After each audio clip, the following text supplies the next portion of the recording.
আজকে আপনাদেরকে দেখাবো কিভাবে চিলারে ইভোকোটা চেম্বারে ডিস্টিল ওয়াটার কেমিক্যাল স্প্রে হয়। তো পুরো প্রসেসটা এই ভিডিওর মাধ্যমে দেখানো হবে। তো পুরো ভিডিও দেখতে থাকে, তাহলে বুঝতে পারবে কিভাবে ডিস্টিল ওয়াটার কেমিক্যাল চিলারে ইভোকোটা চেম্বারে স্প্রে হয়। তো বেশি কথা না বাড়িয়ে মূল ভিডিওতে আমরা চলে যাই, সবাই দেখতে থাকেন। এটা হলো ইভোকোটা চেম্বার। এই ইভোকোটা চেম্বার থেকে সাকশন পাইপের মাধ্যমে এদিক থেকে কেমিক্যাল আসে ডিস্টিল ওয়াটার আয়সা। এখানে আমাদের এই রিফ্রিজারেন্ট পাম্প লাগানো থাকবে, যে খুলে রাখছি। এই রিফ্রিজারেন্ট পাম্পের মাধ্যমে ডেলিভারি লাইন দিয়ে উপরে যায়। উপরে আসার পরে এদিক দিয়ে এই লাইন দিয়ে ট্রের ভিতরে যায়। ওই দেখেন ভিতরে ওই যে পাইপ দেখা যাচ্ছে, এই পাইপের মাধ্যমে ট্রেতে যায়।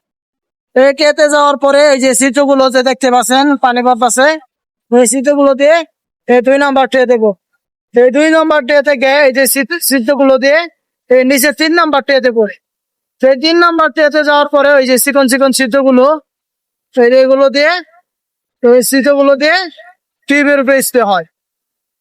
তো টিউবের উপরে স্প্রে হয়, দেখতে পাচ্ছেন কিভাবে স্প্রে হয়। তো ভিতরে কিভাবে স্প্রে হয় আপনাদেরকে দেখাই।